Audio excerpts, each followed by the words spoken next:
remaining on $5 million. Ready? Yeah. Start the timer. What do you actually think MrBeast is? Most people would say biggest YouTuber on the planet. Jimmy Donaldson, MrBeast. And yeah, that's true. But that answer? It's barely scratching the surface. Because in 2025, Jimmy Donaldson wasn't just running a YouTube channel. He was running a multi-billion-dollar media empire, one that stretched from chocolate bars on Walmart shelves to a Prime Video show that pulled 50 million viewers in less than a month. And here's the part that'll mess with your head. YouTube might not even be the most important piece of his business anymore, because somewhere along the way, Jimmy stopped thinking like a creator and started thinking like a mogul. This is that story. Before the private jets, before the $3 million video budgets, before Feastables and Beast games and the billion-dollar valuation, there was a kid in Greenville, North Carolina, sitting in front of a computer, studying YouTube like it was his entire job. His name was Jimmy Donaldson, and when most kids his age were playing video games or just hanging out, Jimmy was doing something way more obsessive. He was dissecting YouTube, not just watching it, studying it. He made video after video, most of them flopping, and instead of quitting, he started asking why. Why did this video blow up and not that one? What makes someone click? What makes someone stay? What makes someone share? He wasn't chasing fame. He wasn't trying to go viral for the sake of it. He was trying to reverse engineer the system itself. Think about that for a second. He was a teenager with almost no views, no money, no team. And instead of getting discouraged, he turned it into a research project. And that obsession, that mindset of wanting to understand the machine rather than just use it, that becomes the foundation of literally everything that comes after.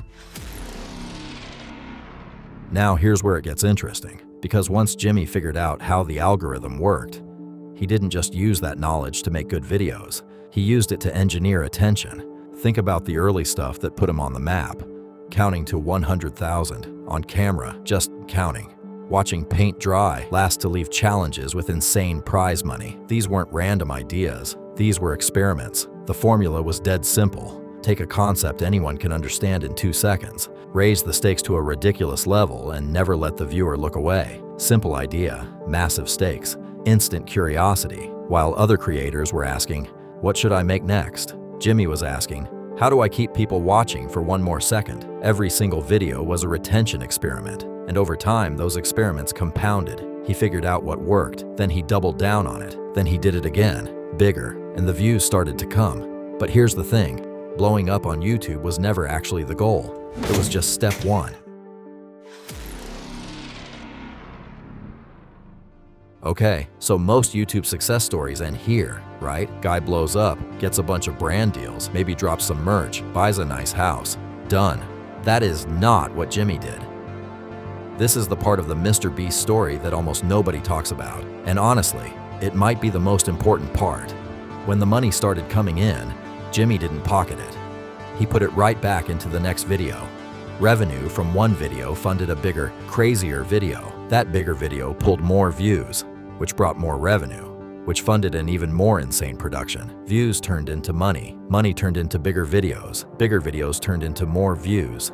Round and round, over and over, for years. And what happened? A gap opened up.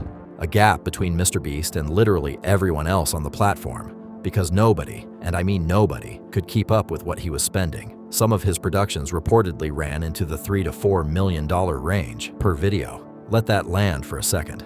$4 million for one YouTube video. While other creators were grinding out content on $500 cameras, Jimmy was building production sets that looked like Hollywood. He wasn't acting like a creator anymore. He was acting like a startup founder who happened to own the distribution channel. And that is when the real play started to take shape.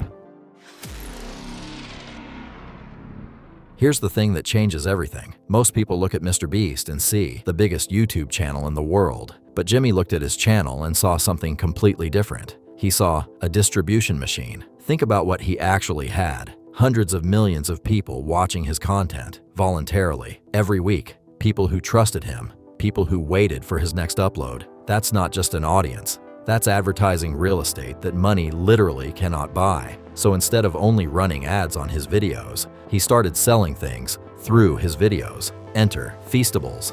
In January 2022, MrBeast launched a chocolate brand. And look, celebrity food brands have a pretty rough track record. A lot of them flop hard. Feastables did not flop. By 2022, it was pulling around $33 million in revenue. By 2024, that number reportedly climbed to $250 million, and it turned a profit of around $20 million that same year. Now, why did Feastables work when so many others don't? The chocolate isn't magic. It's good, sure, but that's not the reason. The reason is Jimmy already owned the attention. He didn't need to buy Super Bowl ads. He didn't need to pay influencers to post about it. The marketing was already built into every single video he made. He wasn't a creator who launched a product. He was a media company that happened to look like a YouTube channel. And then, here's the moment that really flips the script. Reports started coming out suggesting that Feastables was actually generating more revenue than MrBeast's entire media operation.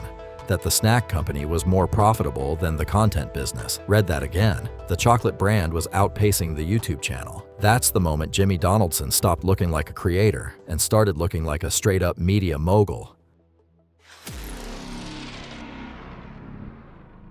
Once you understand the model, the whole thing clicks into place. Traditional media companies, simple formula, build an audience, sell them ads, that's it. Jimmy's model, way more interesting. Build an audience, then use that audience to launch products. Use those products to fund bigger content. Use bigger content to grow the audience further. Bring in partners, expand into new categories. Repeat, it's a flywheel, and once it's spinning, it's almost impossible to stop. His ecosystem started stacking up fast. The main channels, international versions of those channels, Feastables, the lunch kit brand he co-launched with Logan Paul and KSI, merch, licensing deals, brand partnerships worth tens of millions. Every piece of the machine feeds every other piece. Videos sell products, products fund videos. Videos grow the audience. A bigger audience attracts bigger partners. Bigger partners open up new business lines. Investors noticed. Reports indicated that Beast Industries, the parent company behind all of this, was being valued at around $5 billion as of 2025. $5 billion. Not his YouTube channel, his entire business ecosystem. And then came Beast Games. Amazon Prime Video approached him about turning his challenge video format into a full streaming show, the biggest cash prize in television history. Amazon put major money behind it. The result? Beast Games became Prime Video's most watched, unscripted series ever. 50 million viewers in the first 25 days. Amazon immediately renewed it for more seasons. Here's the signal that really matters. Hollywood didn't try to compete with MrBeast. Hollywood came to him. That's when you know the power dynamic has shifted. Now, Jimmy being Jimmy, he didn't just take Amazon's money and produce a reasonable show. He reportedly lost tens of millions of dollars producing Beast Games, because he went so far over budget trying to make it bigger and better than anyone expected.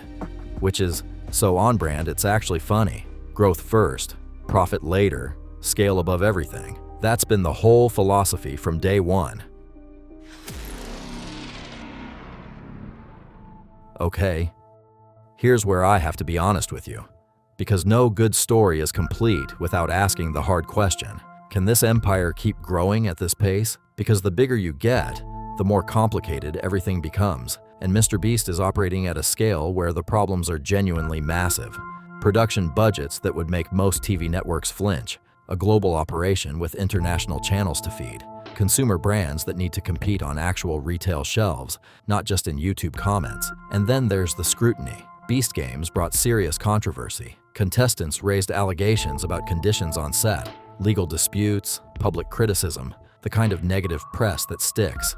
Jimmy pushed back on the claims, but the story dragged on for months. That's the cost of operating at this level. Every misstep plays out in front of hundreds of millions of people. And there's a deeper question that doesn't have an easy answer. So much of this empire runs on Jimmy's personal brand. His face, his name, his audience trusts him. What happens if that trust cracks?